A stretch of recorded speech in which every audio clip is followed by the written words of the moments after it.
आता फक्त एकच फोनपे अकाउंट आणि घरातील सर्वजण त्याचा वापर करू शकतात. म्हणजे प्रत्येकाच्या फोनमध्ये वेगवेगळं फोनपे ठेवण्याची गरज नाही. एकाच अकाउंट घरात 4 माणसं असो किंवा 5 माणसं असो, ते सहजपणे वापरू शकतात.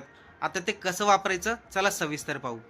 ज्या मोबाईल फोनमध्ये तुम्हाला विदाऊट अकाउंट फोनपे चालवायचा आहे, त्या मोबाईलमध्ये फोनपे इन्स्टॉल करून घ्या. नंतर मोबाईलमध्ये असणाऱ्या सिम कार्डने व्हेरिफिकेशन करून घ्या. तुम्हाला खाली UPI सर्कल दिसत असेल किंवा मॅनेज पेमेंट दिसत असेल.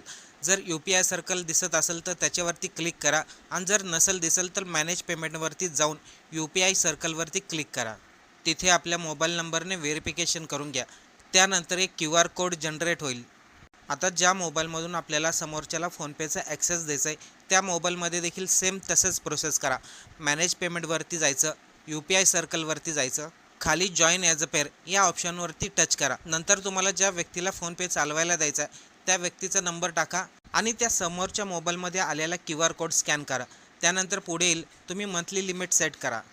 म्हणजेच समोरच्या व्यक्तीला तुम्हाला जितकी लिमिट वापरायला द्यायची तितकी तुम्ही सेट करू शकताय. आता समोरच्या व्यक्तीला पेमेंट करताना कोणताही पासवर्ड विचारला जाणार नाही.